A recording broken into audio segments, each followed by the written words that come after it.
Live from Easy K Studios in Eddyville, Kentucky.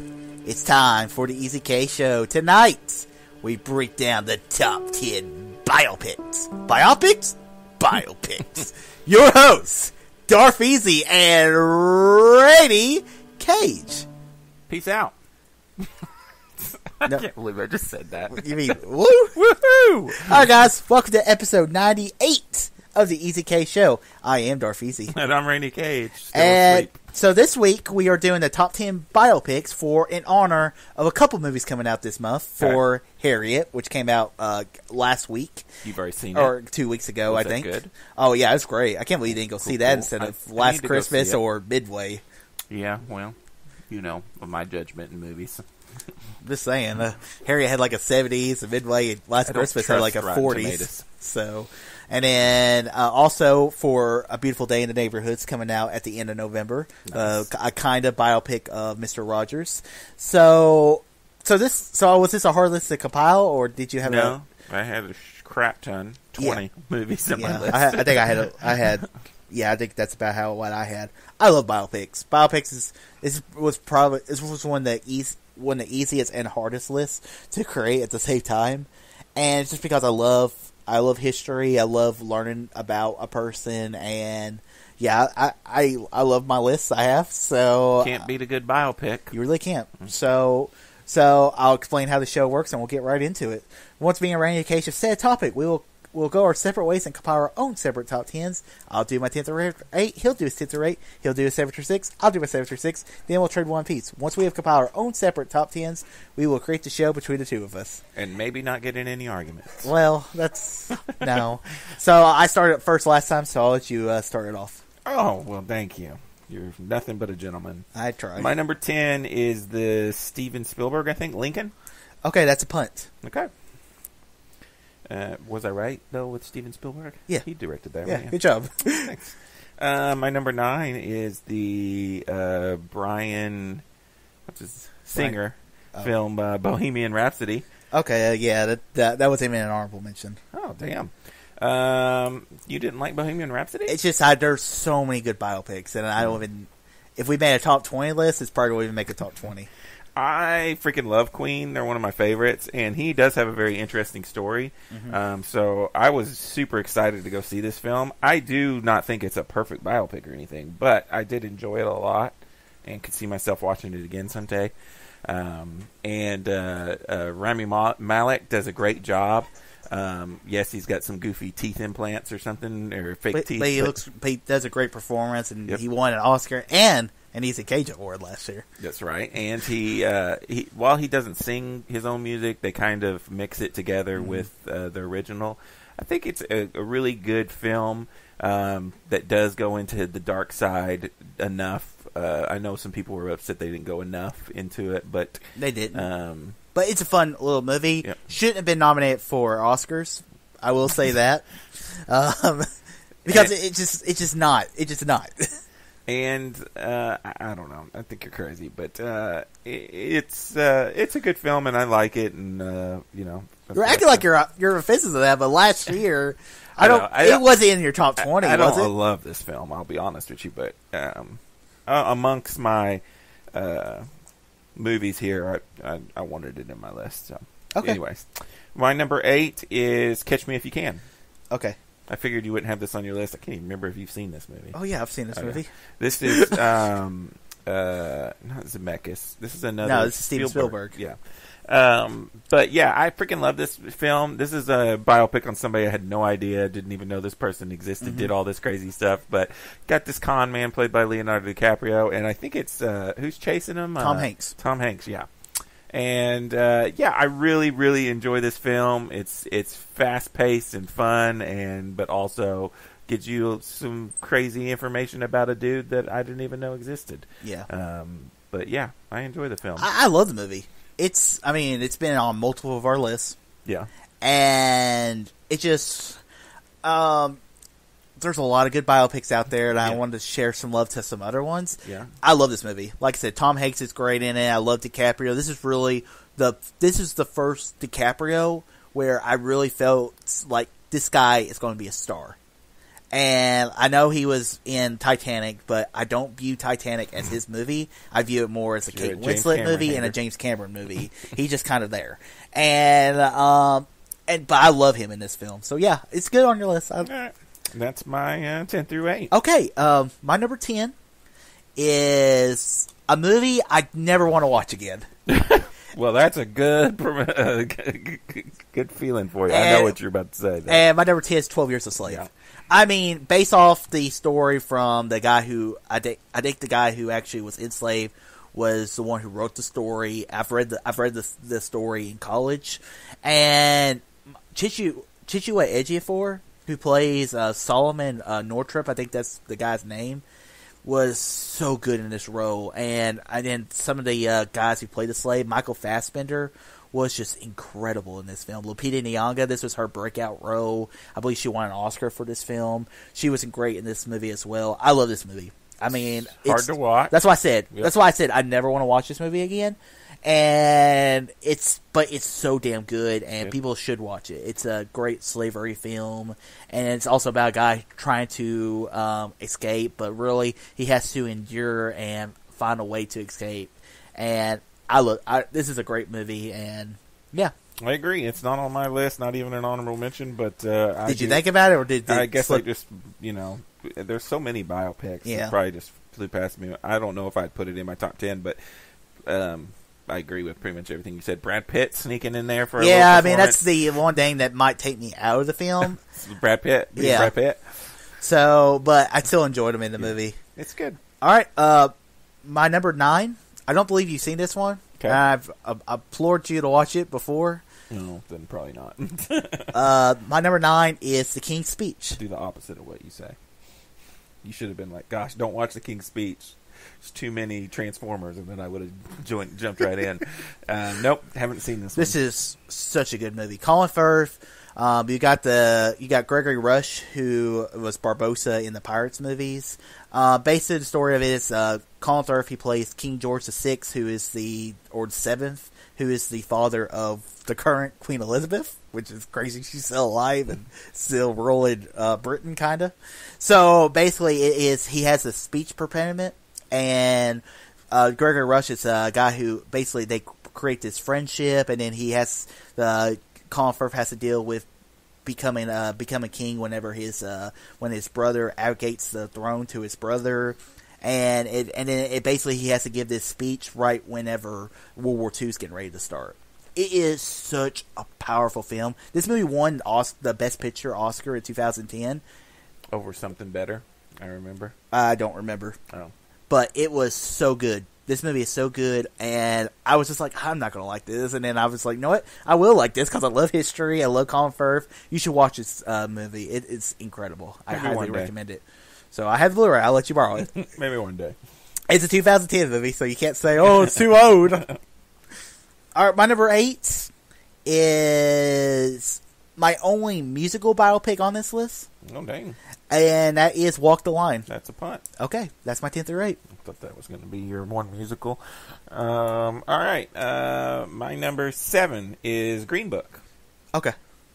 This is a more recent biopic that apparently all the world hates except for us. Yeah, I like the movie. I really like the movie, but I guess black people don't like it. It's racist somehow. I don't know. I'm so sick of trying to figure out what's racist. Apparently, a do-rag is racist, so I don't even know anymore. Have you been watching Survivor this season?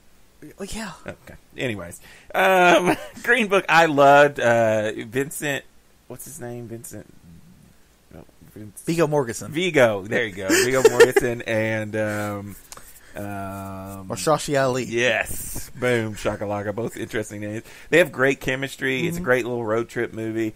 It does show things happening in the South. Like, I guess maybe it's not super realistic or something. Well, I think a lot of maybe the reason I didn't even consider this film was because a lot of the story between the two characters is made up. Yeah, but the guy, isn't this based off the book or something about the guy? Yeah, but something? It's like I said, it's not. I don't think it's a true representation of a biopic. I'm not going to fault you. It's a good movie. Yeah, it's a good movie, and I enjoyed it. And it's based on a true story. How based on it, I don't know. We'll Yeah. see. But I don't get all the hate about it. I loved it. It was one of my favorite movies last year. I hear you. My number 6, I threw in there Braveheart. Yeah, I don't. I know you don't, and it's not super. It's not realistic. It's not historically accurate. Not historically accurate. That's why. That's why. Off, but that's why I could not put it in this list. Still based off of a true story, and when you go on lists, it's all over everybody's top biopic list. So I don't care what you say. Just saying, and it's one of the best movies ever made. I can't fault you there. It's one of my favorite movies of all time. While it might not be super historically accurate, we've seen more historically accurate versions of this film, and they sucked. So I'm going with Braveheart, and I'm going. Well, the sequel to Braveheart. You know what I'm talking about. The one we got. The Outlaw King. Yeah, that was more historically accurate. It still sucked dick. But I freaking like Braveheart, and it's a masterpiece. And I know more about William Wallace, although it may be untrue, than I ever did not watching the film. Like I said, the things that are really historically accurate is the him meeting the French princess thing. He never met her. I don't even think. Yeah, but what is accurate? I don't care about what's not accurate. Do it. He never had a relationship with. There was a guy called William Wallace. He was actually a lord. He was actually part of the noble. He led a rebellion. He was part of the noble class, though, in Scotland. So he wasn't an everyman. Yeah. So that's why, like I said, this cannot make my list. This is one of my. This is, if I have to be honest with you, this is probably my favorite movie on that on your list. Okay. Because it's one of my favorite. The rest of my list, sir. Yeah, but that's the only one that would even qualify as a biopic. But like I said, it can't count. But whatever, it does, and I enjoy it. Okay. That's my 7 through 6. All right, my number 7 is a great Leonardo DiCaprio movie. Okay. Directed by the great Marty Scorsese. Oh, this is a punt. The Wolf of Wall Street. This is a punt. Okay. All right, my number 6 is a film you have not seen. Okay. My number 6 is the great Lawrence of Arabia. Nope, not seen it. This is, I mean, when you hear the word epic, you think of Lawrence of Arabia. You think of David Lear, I believe it's the guy who directed it, who also directed The Bridge on the River Kwai. Both two incredible masterpiece films. Lawrence of Arabia is about a guy. His name is Lawrence, and he is a officer in the British Army who goes off to Arabia around the time of like World War One. And it's a story about him, how he connects with the Arabian people, and how he doesn't want violence, and then he has to grow as a person. It's just such an incredible movie. Not Ian McKellen. Obi-Wan. Oh. Original. Sir something.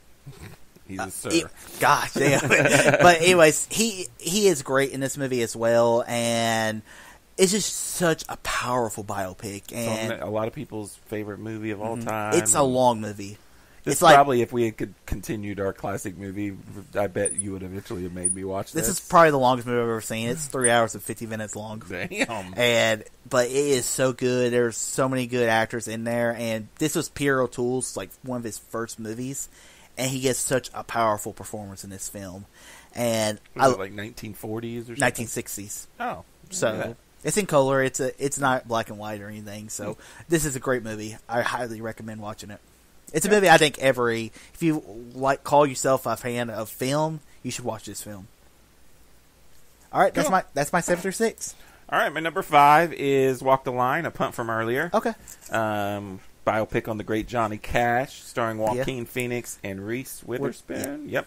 And yeah, it's freaking awesome. I like Johnny Cash, but I'm not. It's unlike Queen. I'm not like the hugest Johnny Cash fan or anything. Yeah. So it's interesting learning all about him, and yeah, it's a freaking good movie. And I even like the spoof movie they did on him called Walk Hard. Yeah. Okay. Good stuff. I love Walk the Line. It's such a great movie. Joaquin Phoenix. I mean, what more can we say about Joaquin Phoenix? He's just one of the best actors out there. And I like his singing. I mean, I think he does do a lot of his own singing. That's one of the reasons why Bohemian Rhapsody kind of irks me a little bit, because he doesn't sing at all. Like in Rocket Man, Taron Egerton actually got to sing and done his own version of the songs. Yeah, but it sounds nothing like. I know. So and it's kind of hard to replicate Freddie Mercury. But I love I love Joaquin Phoenix as Johnny Cash, and I like him and his relationship between him and Reese Witherspoon, because I mean at the end of the movie it shows that where Johnny Cash had Jane Cash died this time of the year, that year, and then 3 months later Johnny Cash died, and it just showed that some people just can't live without their significant other. Yep. And I like how they go into the drug addiction, and then him going to jail, and then getting out of jail, and then becoming the Man in Black. I love this. I love this movie. Me too. All right, my number 5. It was a punt from earlier. Yeah. And that is Lincoln. Lincoln.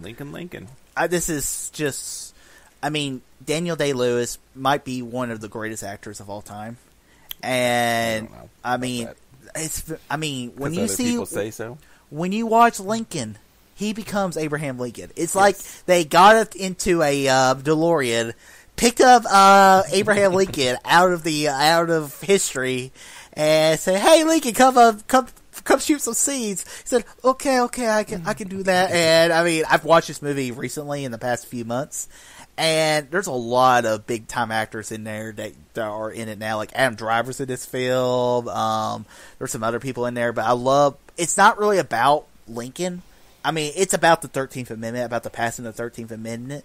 But like I said, Daniel Day-Lewis does such a great performance as Abraham Lincoln, and he just becomes that character. I just love this film. I feel like because you've said all the good things about it, now I have to go and say the things I don't like about it, which is not true because I do love this movie. It's on my list at number 10.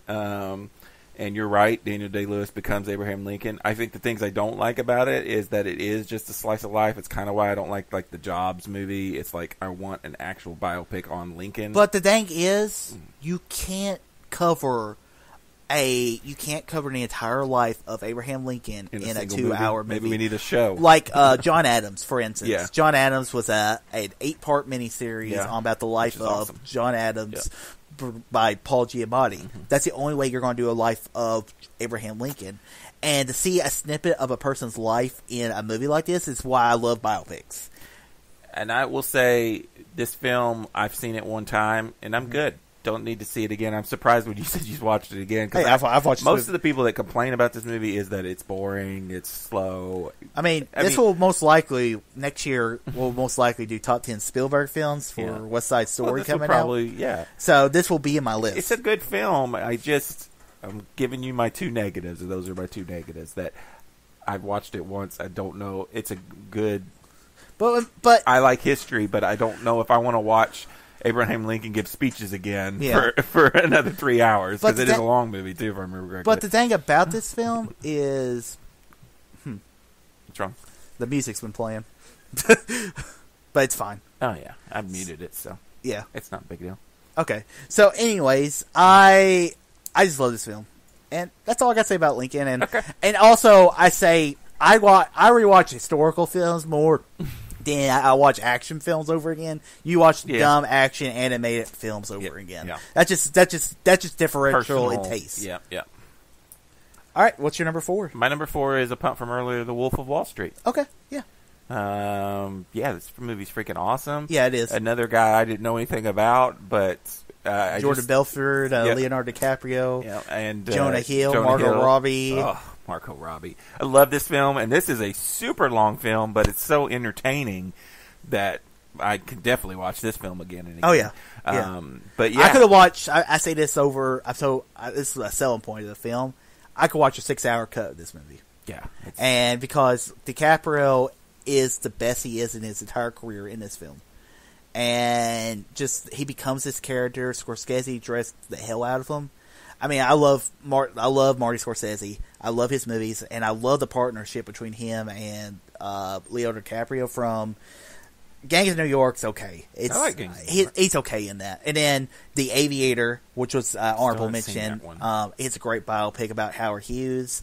The Wolf of Wall Street, The Departed. I mean, there's so many good Scorsese. Did Scorsese do the Island one too, or He did the one everybody hates, which I don't really like either. Yeah, I forget what it's called. Shutter Island. Yeah. So, yeah, he directed that. So, that's probably the weakest movie of his career. Muse. Yeah. Scorsese's muse. Second muse. Oh, who's his first muse? Robert De Niro. Oh, okay. So, but yeah, I love Wolf of Wall Street. I'm glad it's hilarious, dude. It is. It's like the lemon scene, Yep. and then the scene with the boat. But it's just got a perfect balance of entertainment, but yet, I mean, you learn everything there is to know about this dude. So, yeah, I really like it. All right. That was your number 4? That was my number 4. My number 4, surely it's on your list. Okay. The Social Network. It is. That's my number 3. Okay. So. Yeah. So we can talk about it. Right. So, yeah, this is, I mean, of all the movies that have come out in the 2010s, this is one of my favorite movies of the 2010s Now, so far. speaking of historically accurate, what's his name has famously said this movie is not true at all. Right. It has moments of, but there is a hint of it being true though, from how they built Facebook to, I mean, the relationship between him and Andrew Garfield's character is kind of true. Ish. I don't really know what's true or whatever. It's based on a book by somebody who didn't know all the facts, I guess, but it's still a great movie. And I mean, directed by the great David Fincher, which is a very different David Fincher film. If you really get down to it, you compare The Social Network to the other films of David Fincher's career, they don't match up at all. And between Jesse Eisenberg, which I don't think he's been better in a film since this. Yeah. Andrew Garfield got snubbed of an Oscar nomination because he was incredible, and it was really our coming out party to Andrew Garfield. Justin Timberlake, Justin Timberlake, in sync. I know. It's going to be, man. I mean, it's just crazy that he was good at this film as well. Yeah. And then, I love this movie. It's just, and then the music, which is our theme of the episode, and I love The Social Network. I do too. I agree with everything. David Fincher can make one hell of a movie. Yeah. And yeah, I love this movie. All right, so with the end of The Social Network comes the end of all commonalities on our list, because I was trying to get some of my favorite biopics of all time. Oh, okay. All right, so I'm guessing these I have not seen is what you're getting at? Basically. Okay. All right. So my number 3 is a 1970 film written by Francis Ford Coppola, Patton. Mm. You know who Patton is? Yeah, he's a great war general. Right. Something. So Patton was, like I said, it was written by Francis Ford Coppola. Francis Ford Coppola kind of used the Patton was really one of the first. Whoa. Francis Ford Coppola? Yeah. He doesn't. We're not supposed to talk about him anymore. Why? Because his opinion on Marvel movies has shaped us as critics. So, anyways, Francis Ford Coppola used the life of Patton to basically to show about Vietnam and everything, about how we shouldn't have gotten involved, basically using Patton as that lens. But back in the 1960s, 50s, and 40s, we viewed these characters as great heroes. There was nothing wrong with them. Patton was really the first film that made us look at Patton and he was like, no, this guy was kind of messed up. And there's just some great scenes with this film from him. He was a general in the African campaign, and how he loved conflict. He loved war. He wanted to take over. He basically wanted to take over the whole world. He wanted to be president.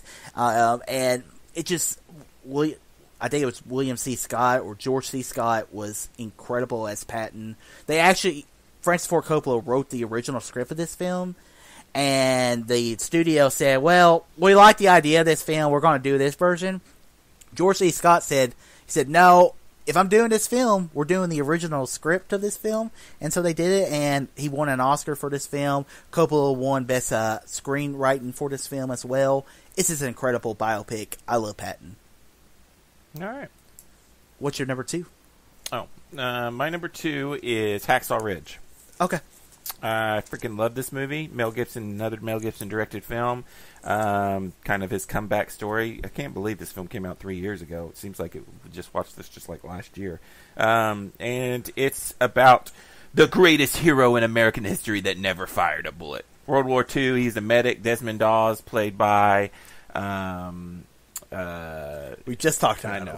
Andrew Garfield. Andrew Garfield, fantastic. Should have won an Oscar. Yes, and it's just a great story, a good feeling story, and a great war movie. And it's interesting that we both have, kind of the same kind of movie as our number 2, but mine's a little more popcorny. Well, my Patton was 3, so. Oh, okay, yeah, that's right. Patton's more of a look into a guy, and Hacksaw Ridge was more about a guy who goes in to save his life and wins the Medal of Honor. Yeah. It's still, I really like the movie, and I love Hacksaw Ridge. I like Hacksaw Ridge too. Yeah. So not in your honorable mentions? Yeah, it's in my honorable mentions, but there's okay. a lot of, like I said, there's a lot of biopics. All right, my number 2 is a movie that I don't think he's been better since this film. And my number 2 is the Denzel Washington Spike Lee film, Malcolm X. Oh. This movie is... You mean Denzel Washington has not been better since Malcolm X? No, he hasn't. This is Denzel Washington we're talking about. Yeah, Denzel Washington.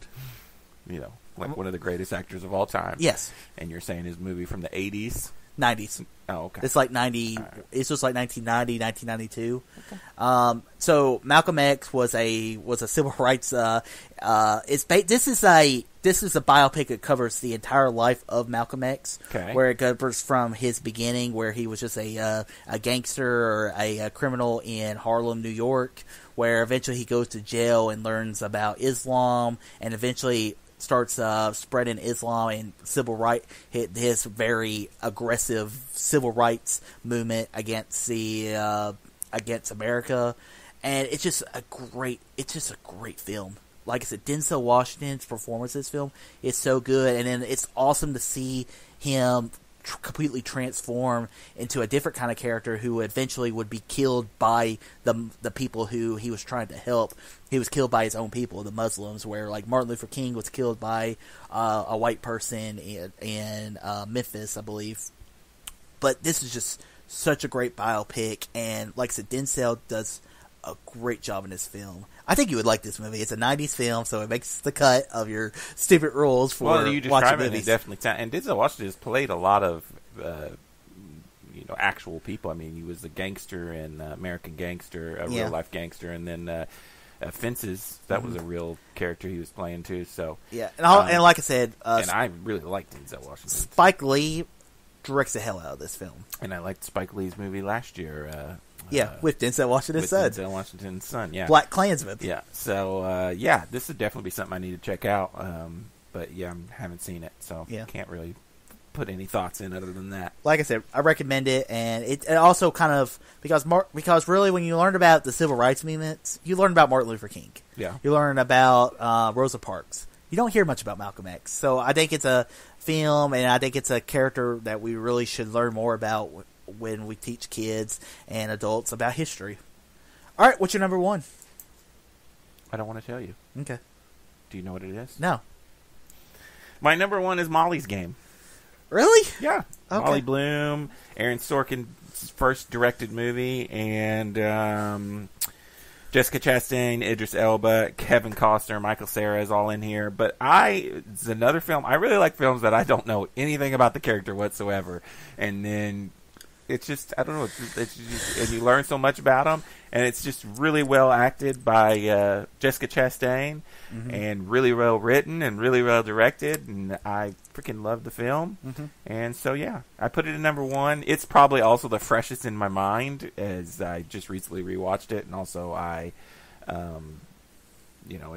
it's only a couple years old. Didn't it come out 2 years ago? Yeah, we saw it on our Nashville trip. Yeah.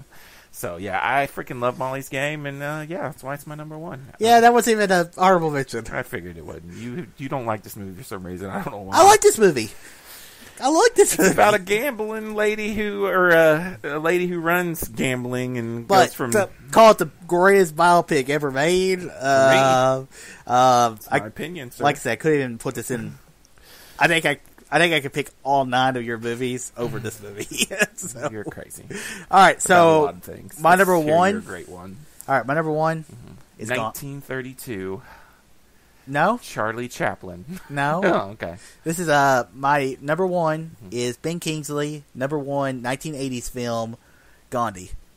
Oh, okay. This covers This is talked about this before. So I love this film. I love this film where it's. This is, if I ever was a director, this would be how I would always start a biopic. Was at the beginning of the movie, you see Ben Kingsley as Gandhi, and you see him getting assassinated. So you start the story with him dying, and then you go all the way back. I didn't know Gandhi was assassinated. Yeah, he was assassinated, Oh. and so it covers the entire life of how he was a lawyer. He went to Africa. He was being assaulted by the British officers, basically. So he starts a whole civil rights movement in African, which was a British colony. So was India at that time, was a British colony too. I have a question. Okay. Isn't Gandhi of Indian descent? Yes. And isn't what's his name a white man? Kinda. Yeah, I think he does have Indian roots. Is this movie racist? Huh? No. Okay. No. Ben Kingsley is incredible as Gandhi, and everything you like. Ben Kingsley, I think he was like in his 30s, and he looks like an old man in this film.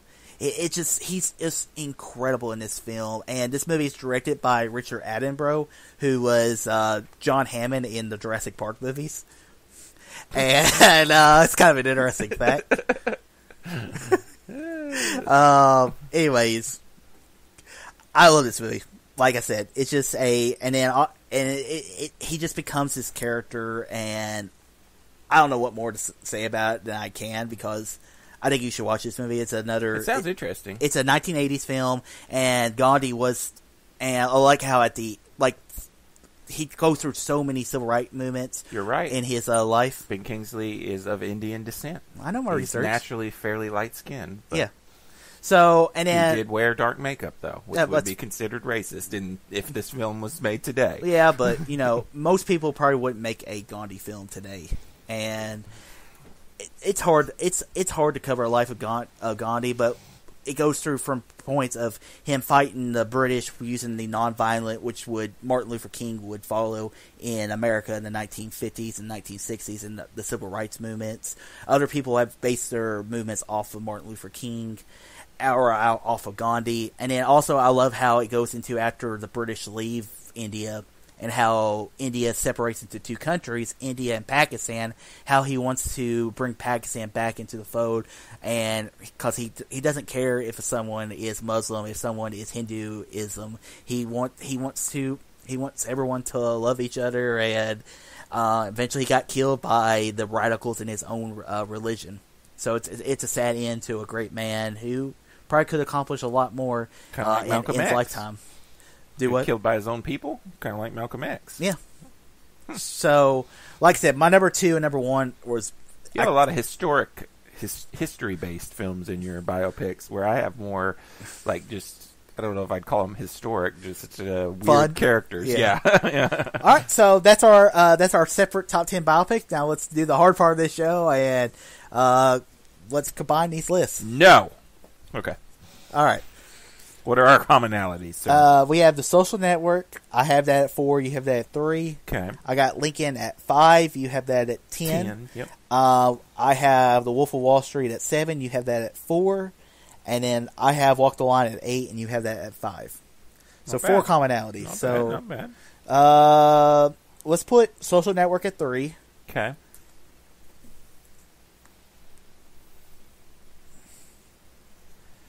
Let's see. Social Network. All right. I have Wolf of Wall Street at 4. You have that at 7. Or I have that at 7. You have that at 4. So let's... 5? 6? 6? I'm fine with that. Okay. It's kind of a shame. I feel like The Wolf of Wall Street is almost a better movie than The Social Network, but...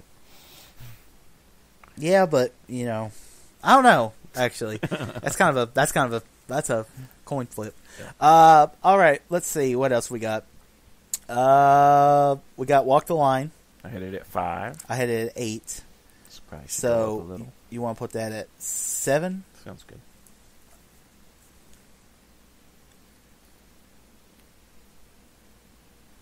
You can squeeze Lincoln in there somewhere. And then.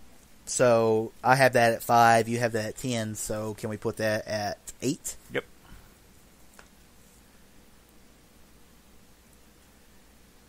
Okay, let's get to the hard part of combining this list. So I'm gonna make it easy for you. You're gonna give me number 1? Yeah. All right. It's usually sometimes I get number 1, sometimes you get to number 1. This feels like a number 1 for you. Well, Gandhi over Molly's Game is the top 10 biopic, so Molly's Game at 2 then? Yes, please. Okay.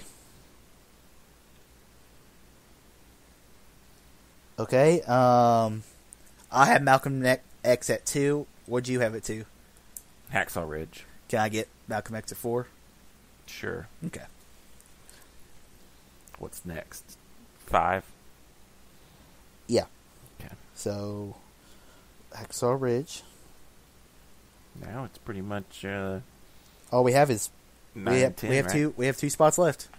All right, so My next highest is Braveheart, I guess. Yeah. At Really? 6. Braveheart at 6, yeah. gosh, well I had Patton at 3, so I'm gonna put that at 9. Okay. And I guess we'll put Braveheart, even though it's At not 10. really even though Social it's not. Network is not historically accurate. Yeah, but So you can't- I think Social Network is more historically accurate though than Braveheart is. If you look, if Zuckerberg says that movie is 90% not true, and you gotta admit, a lot of that stuff does feel like they cinematized it. They did a little bit. And Braveheart, I'm sure, is 90% not true too. But I don't know if I would tilter one off the other. You can't just say because you don't think it's historically accurate or it isn't historically accurate that doesn't make it a biopic. It's still a damn biopic. The movie is about William Wallace, who does exist and is a person. All right, let's let me announce this list. Let's do it. The top 10 biopic movies. Yeah. At number 10, Braveheart. Okay. Number 9, Patton. At number 8, Lincoln. At number 7, Walk the Line. At number 6, The Wolf of Wall Street. At number 5, Hacksaw Ridge. At number 4, Malcolm X. At number 3, The Social Network. At number 2, Molly's Game. And the number 1 biopic movie is Gandhi. That was an interesting list. Any honorable mentions? Sure, I got a bunch. I had Rocket Man, which Okay. I'm surprised wasn't on your list. Have some honorable mentions. The Blind Side. Yeah, I enjoyed The Blind Side. It's a little overrated. I Yeah, it think. is. The Fighter is a good movie. that wasn't honorable mentions. Good one. Moneyball. And Yeah, good one. Remember the Titans, which is also not very historically accurate, but a good film. Another Denzel film. The Imitation Game. Yeah, I have that on my list. Judy, which I just watched. Never seen it. Amadeus. I've seen I it, know but it's good. I love that movie. I just don't remember anything about Yeah, I it. don't either. 8 Mile, which is based on Eminem. Yeah. And then the newest, Dolomite Is My Name, I added to the very end of my list because I enjoyed it that much. Cool. Yep. So I have Raging Bull, one Nice. of great Marty Scorsese boxing films. Never seen I it. was so close to putting this on my list. Okay. Amadeus is good. Mm-hmm. I've seen it, but I don't remember any of it. I think I watched it in school, to be honest with you. Yeah, me too. The Imitation Game was good with Cumberbatch. Mm-hmm. All the President's Men with De Niro and Dustin Hoffman. How about how they investigate Nixon and I feel Watergate? like I've seen that. Do what? I feel like I've seen that. Have you? So it's Yeah. good. It's a really good one. First Man last year it's good. Damn, It that's wasn't one as I good as I forgot. was wanting it to be. But I forgot about that one. Goodfellas, which is actually based off a true story. Nice. Catch Me If You Can, that was in my honorable mentions, and also The Aviator. I got Moneyball. Spartacus, which is a 1960s Stanley Kubrick film. It's a good movie, but I don't think it's at all historically accurate. So because we don't really know much about the man of Spartacus, so I could not put it in that list because of historical reasons. The Theory of Everything, the biopic on Stephen Hawking with Eddie Redmayne, was really good. Miracle, the Disney film starring Kurt Russell about the hockey team that beat Russia in the Olympics. It's a. Have you ever seen that? Mm-mm. It's really good. I really actually recommend it. If you like Kurt Russell and sports films, I recommend it. I also had Hacksaw Ridge. I had Rocket Man. I'm surprised this wasn't on your list. The Darkest Hour. Well, I'm sitting here thinking, yeah, Darkest Hour is a very good one. The Queen of Kotway. It just came to me. May have made my list, and Yeah. I just now thought of it. And then I also have Selma. I watched Selma like a few weeks ago. Love that movie. I remember when that was all the talks of the Oscars, and That was the Oscars too. And David, I will say, after seeing that movie, David Oyelowo probably should have been nominated instead of like Bryan Cranston or something. So okay, guys, that ends episode 98. We're getting close. We're getting so close to episode 100. Next time we see each other, we will actually keep doing the top 10. We will actually be doing we'll be doing episode 100. And that's going to be our top. We're going to rate our top 10 podcasts. Probably not. So guys, until next week, all too easy. Peace out.